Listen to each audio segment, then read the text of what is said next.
On the morning of April 14th, 1943, beneath a merciless sun in the central Pacific Ocean, the battleship USS Tennessee sat wounded and vulnerable, her crew scrambling to address a crack in her hull that threatened to flood an entire compartment.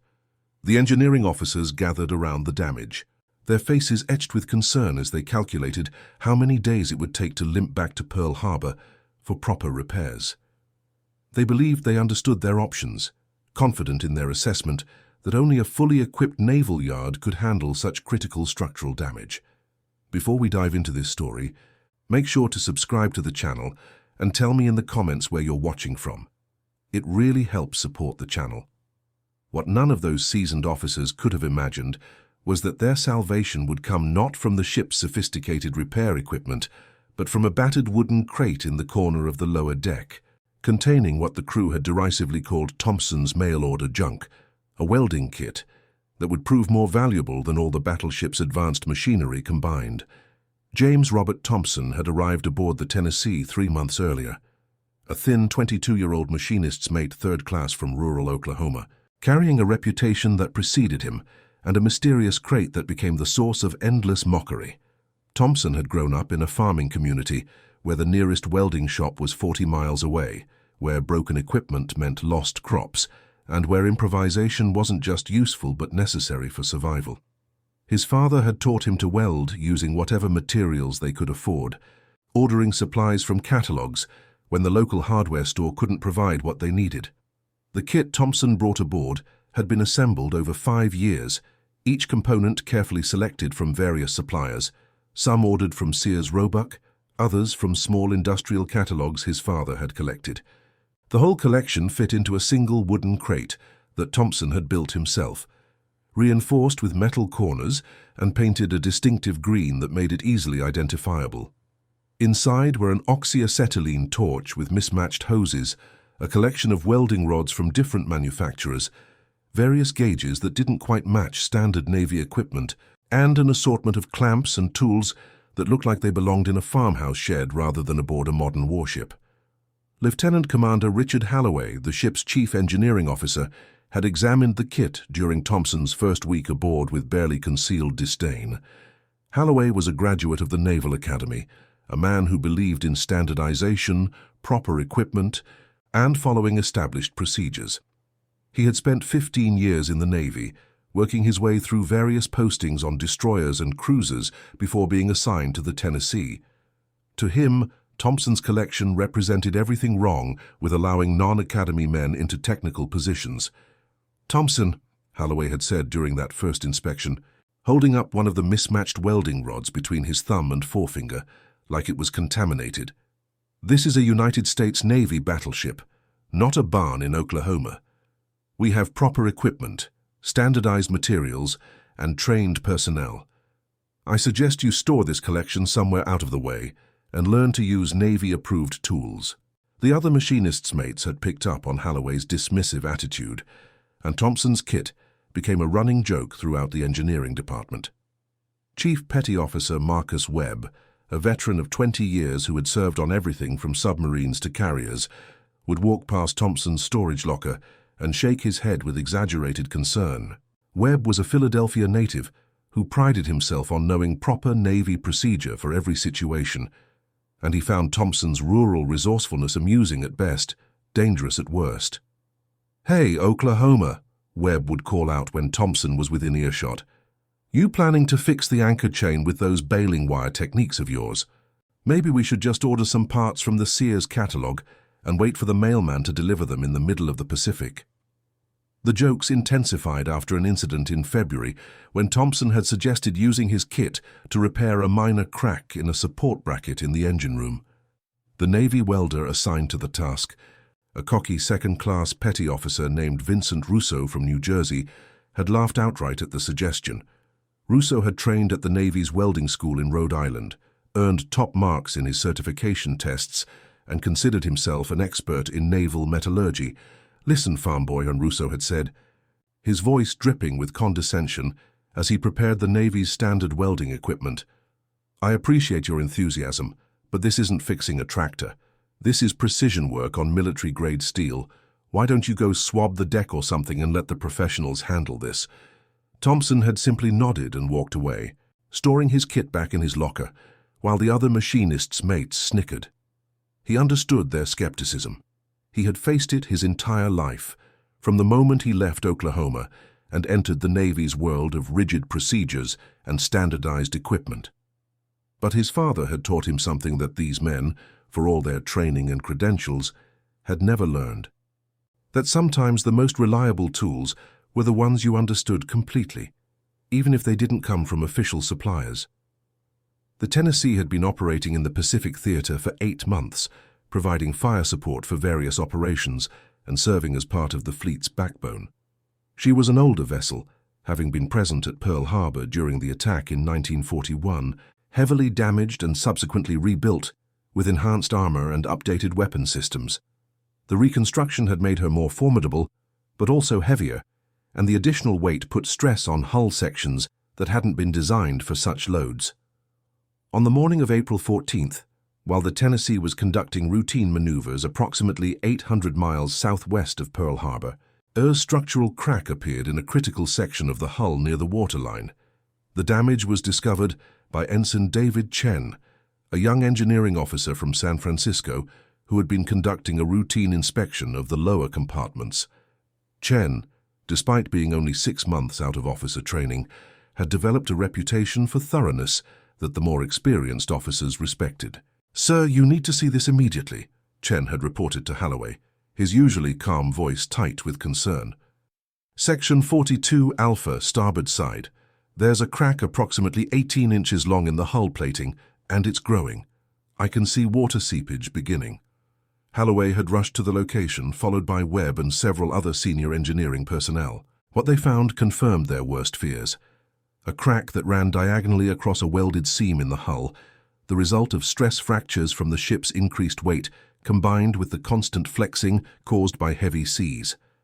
The crack wasn't large enough to cause immediate flooding, but every hour of continued operation would make it worse, and if it spread to adjacent plates, the entire compartment could be compromised.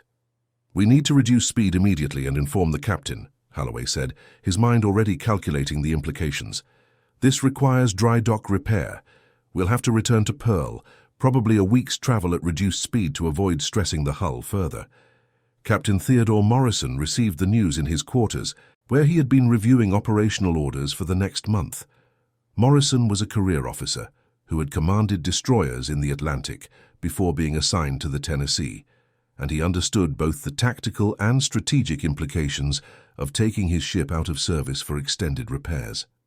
The Pacific Theater was chronically short of capital ships, and removing the Tennessee from operations for the 3 to 4 weeks required for dry dock repair would leave a gap in the fleet's capabilities. "How critical is this damage?"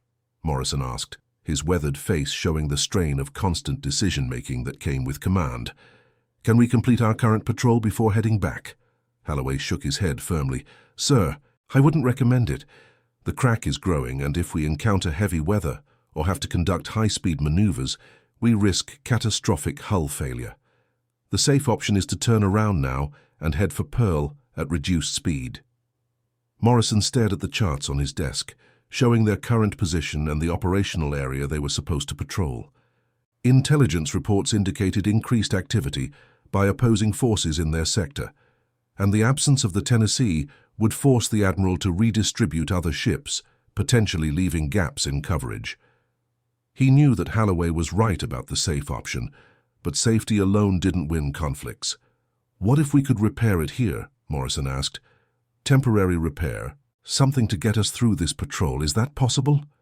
Holloway exchanged glances with Webb, both men considering the question. The Tennessee carried welding equipment and trained personnel, but hull repairs at sea were incredibly difficult, especially below the waterline. The ship would need to be ballasted to bring the damaged section above water. The area would need to be dried and prepared, and the welding would have to be done under less than ideal conditions, without the proper supports and equipment that a dry dock provided. "It would be challenging, sir," Webb said carefully. "Russo is our best welder, and we have the equipment, but this isn't a standard repair. The crack is in a high-stress area, the metal is thick naval-grade steel, And we'd be working in cramped conditions. Even if we could weld it, I'm not confident it would hold under operational stress. Over the next 6 hours, Russo and his team attempted exactly that repair. The Tennessee was ballasted to raise the damaged section above the waterline, pumps were set up to keep the area dry, and Russo began the painstaking process of preparing the crack for welding. Thompson watched from a distance, not wanting to interfere but unable to look away from the work he knew would fail. The problem became apparent within the first hour. The Navy's standard welding rods were designed for general-purpose repairs, not for the specific composition of the older hull plating that the Tennessee still retained in some sections. The metal around the crack had been stressed and weakened, and Russo's initial welds kept cracking almost immediately after they cooled. He tried different rod types, adjusted his technique, and modified his approach, but each attempt ended the same way: a weld that looked solid but developed microscopic fractures that would fail under stress. By late afternoon, Russo sat on the deck next to his equipment, his face streaked with sweat and frustration. Holloway stood nearby, his earlier confidence replaced by growing anxiety as he realized they were running out of options. The crack had grown another 2 inches during the repair attempts, spreading into fresh metal as the ship's movement continued to stress the weakened area. "It's not holding," Russo finally admitted, his voice heavy with defeat. "The base metal is too brittle, probably from the original damage and repair work done after Pearl Harbor. Every weld I make just transfers the stress to the adjacent metal, and it cracks there instead. I don't know what else to try, sir." Captain Morrison, who had come down to observe the repair efforts, looked at the damaged section with growing concern. They were now committed to returning to Pearl Harbor, but the crack had grown enough that even slow-speed travel might be risky. He turned to Holloway with a question that neither man wanted to answer. "Worst-case scenario, Commander. If this crack continues to grow during our return to Pearl, what are we looking at?" Holloway took a deep breath before responding. "If it spreads to the adjacent plates, we could lose the entire compartment to flooding. That would create a severe list, compromise our stability, and potentially put the ship in danger. We'd need to evacuate that entire section, seal it off, and hope the bulkheads hold. It wouldn't sink the ship, but it would cripple us significantly." It was then that Thompson, who had been standing quietly at the back of the gathered crew, finally spoke up. His voice was steady but respectful, the tone of someone who knew he was about to challenge authority but felt compelled to do so anyway. "Sir, permission to speak freely." Morrison turned to look at the young machinist's mate, noting the Oklahoma accent and remembering vaguely that this was the sailor with the unusual welding kit that had caused some amusement among the crew. "Go ahead, Thompson." "Sir, I think I can fix it," Thompson said simply, "with my kit, the one in my locker." The silence that followed was broken by a short, bitter laugh from Russo. "With your mail-order garbage? Kid, I just spent 6 hours with proper Navy equipment and couldn't make it work. What makes you think your farm tools can do what professional welding gear can't?" Thompson didn't rise to the bait. Instead, he looked directly at Captain Morrison and spoke with quiet confidence. "Because my rods aren't standard Navy issue, sir. I've got older composition rods in my kit that match the original steel in this hull better than modern materials. The newer rods are designed for contemporary alloys, but this section of the ship is older metal from the original construction.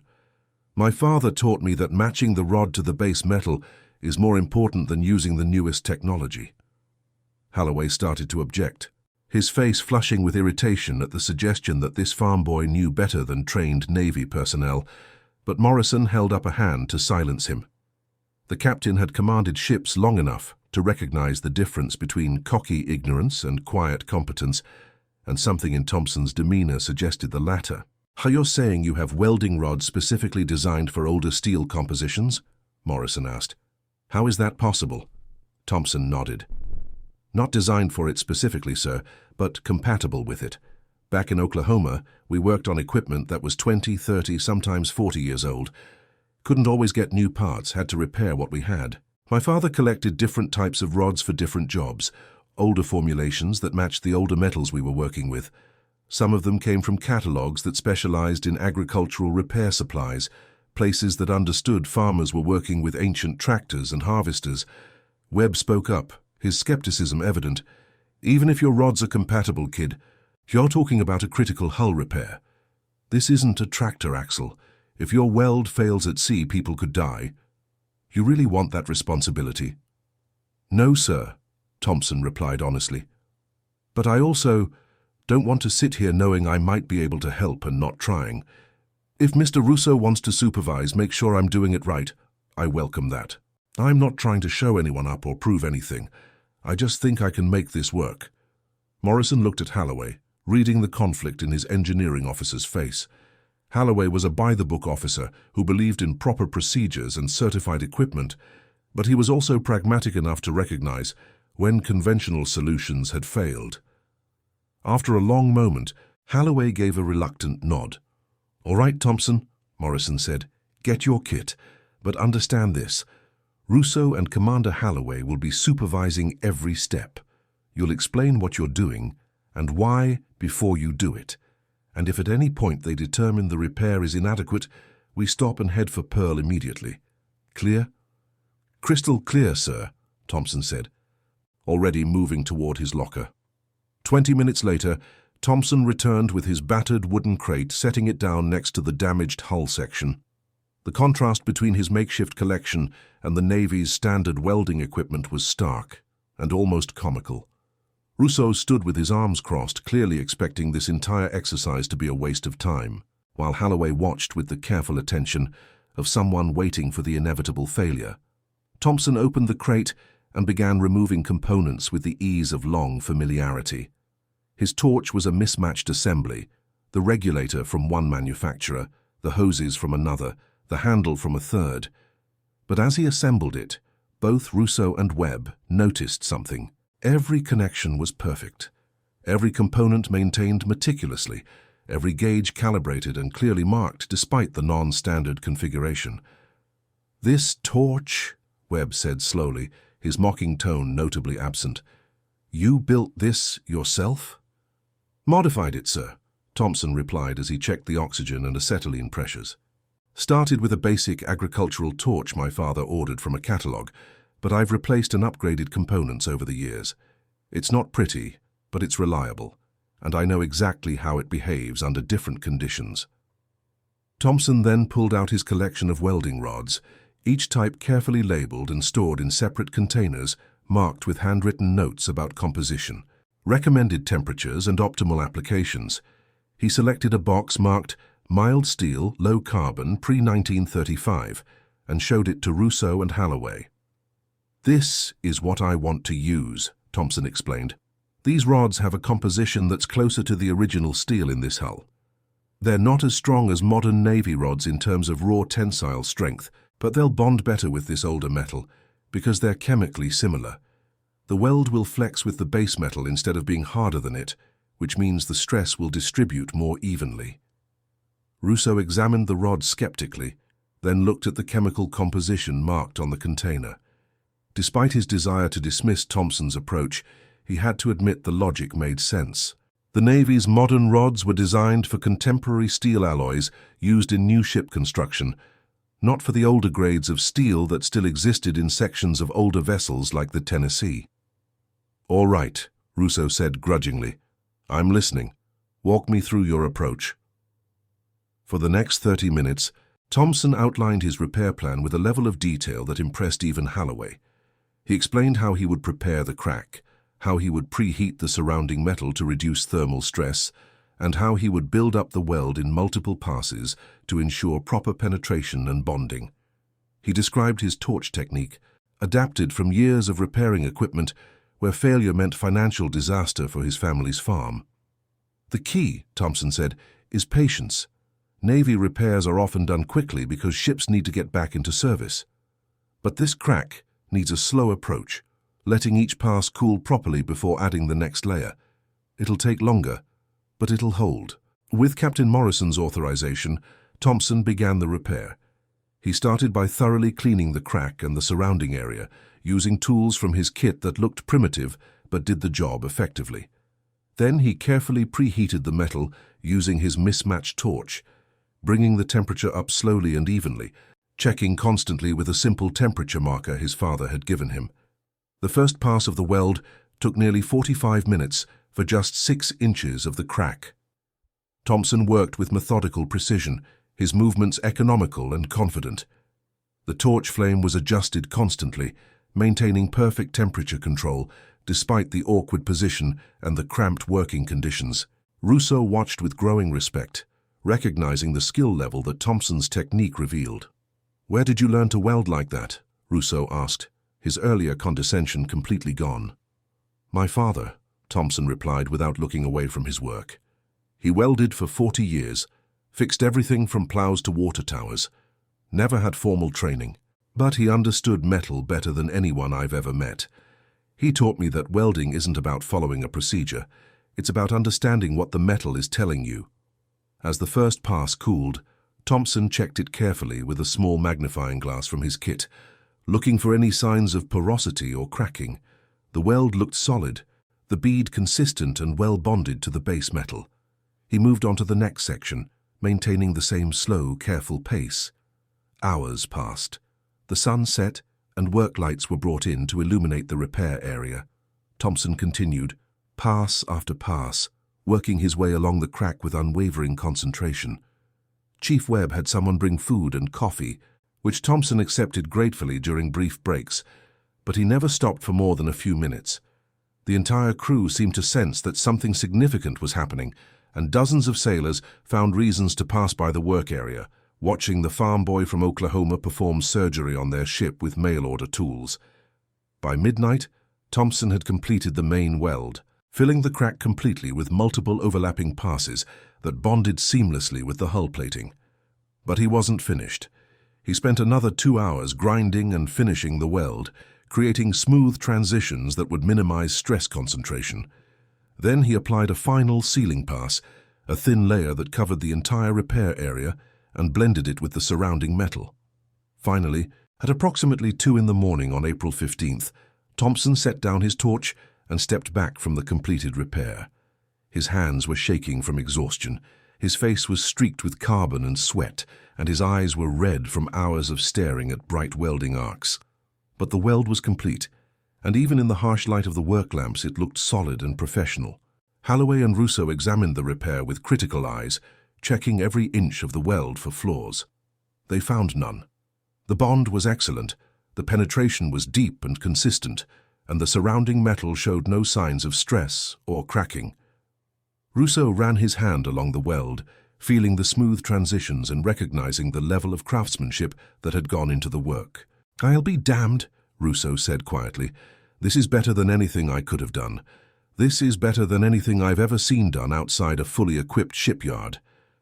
Captain Morrison, who had returned to observe the final stages of the repair, nodded his approval. "Well done, Thompson. Now the question is, will it hold under operational stress?"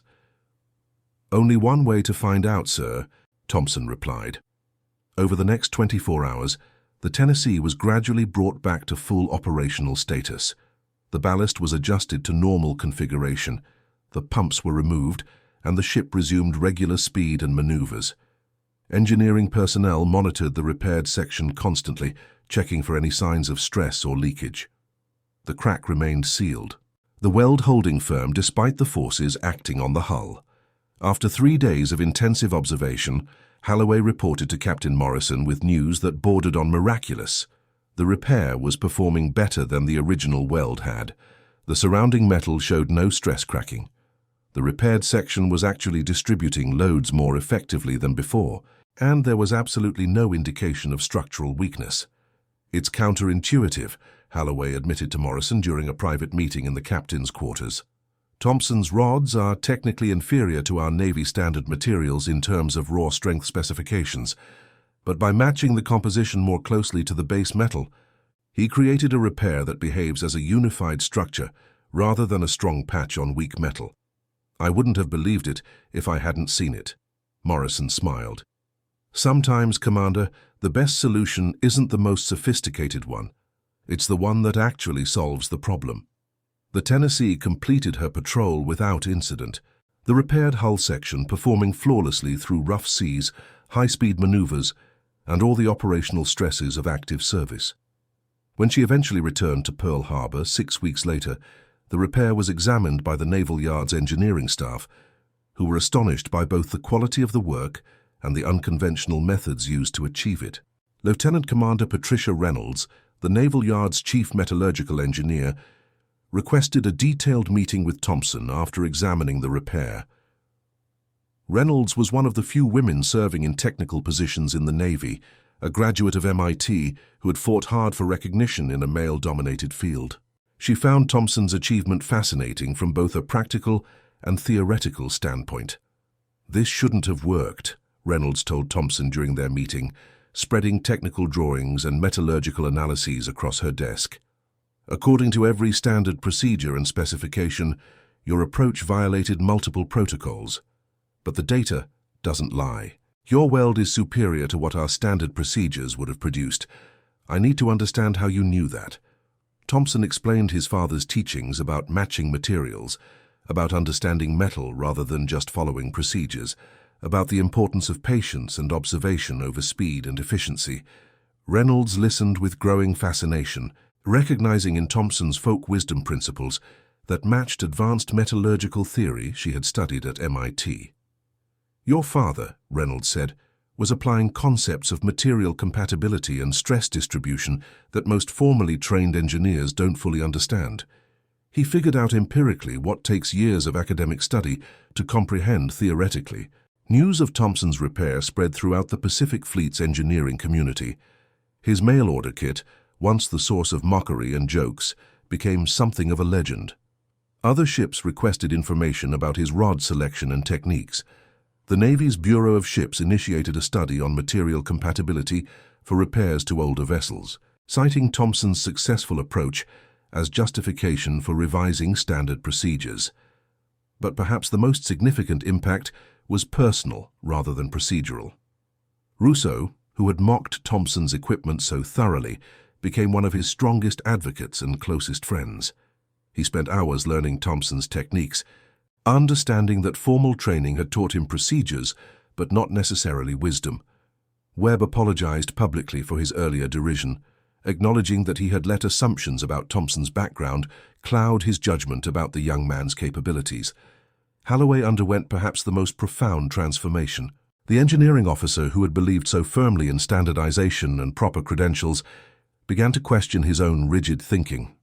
He started seeking out enlisted personnel with unusual skills or unconventional backgrounds, recognizing that the Navy's strength came not just from its procedures, but from the diverse experiences and knowledge of its sailors.